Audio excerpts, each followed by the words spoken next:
सुप्रभात बच्चों, मैं हूं आपकी हिंदी शिक्षिका श्रीमती पूनम त्रिपाठी।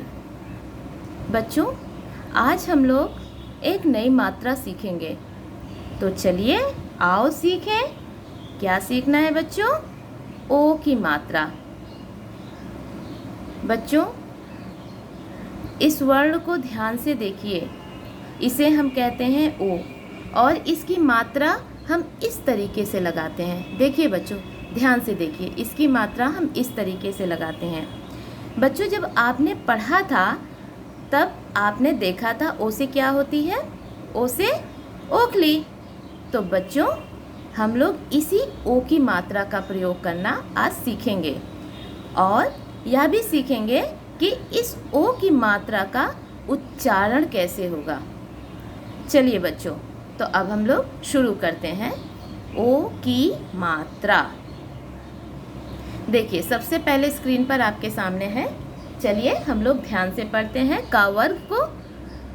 का पर ओ की मात्रा को, खा पर ओ की मात्रा खो, गा पर ओ की मात्रा गो, घा पर ओ की मात्रा घो। अंगा, यहाँ पर कोई मात्रा नहीं लगती है बच्चों, इसीलिए मैंने इसे सर्कल कर दिया है। ठीक है, तो यदि हम लोग इसको आराम से पढ़ेंगे तो कैसे पढ़ेंगे? को, खो, गो, घो। ये हमारा का वर्ग हुआ। अब देखिए अगले वर्ग को देखिए। चो, छो, जो, झो। यहाँ पर मात्रा नहीं लगती है, तो हमने इसे भी सर्कल कर दिया है। चलिए बच्चों, आगे बढ़ते हैं। टो, ठो, डो, ढो, ड़ो।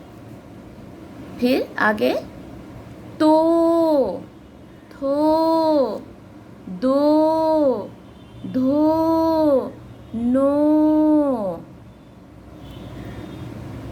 पो, फो, बो, भो, मो, यो, रो, लो, वो, शो।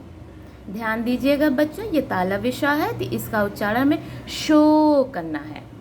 अच्छा, अब देखिए यहाँ पे आ गया मूर्धन्य स, इसका उच्चारण श, तो हम लोग इसे करेंगे शो।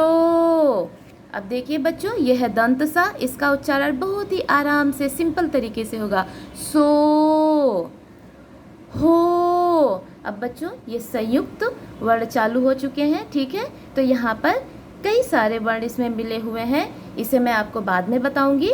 पहले हम लोग इसका उच्चारण देख लेते हैं। शो, त्रो, ग्यो, श्रो। तो बच्चों, उच्चारण आपको समझ में आ गया होगा कि हमें इसका उच्चारण कैसे करना है। अब देखिए बच्चों, इसे लगाएंगे कैसे? जब भी हम कोई वर्ण लिखेंगे, देखिए मानकर चलिए क हमने लिखा, तो क के बगल में पहले हमें क्या करना है? एक डंडा खींचना है। हाँ जी, एक डंडा ऐसे लगा देना है, और ये मात्रा जो लगेगी बच्चों, इसी डंडे के ऊपर लगेगी, इसी डंडे के ऊपर ये मात्रा लगेगी। याद रखिएगा, यदि आपने डंडा यहाँ खींचा और मात्रा यहाँ लगाई तो फिर ये गलत हो जाएगा। तो हमें क्या करना है?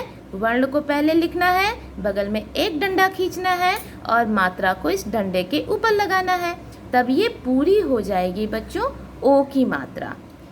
उम्मीद करती हूँ बच्चों आप लोगों को समझ में आ गया होगा, और नहीं समझ में आया होगा तो आप ऑनलाइन कक्षा में हमसे पूछ सकते हैं। ठीक है बच्चों, आज की कक्षा यहीं पे समाप्त होती है। धन्यवाद।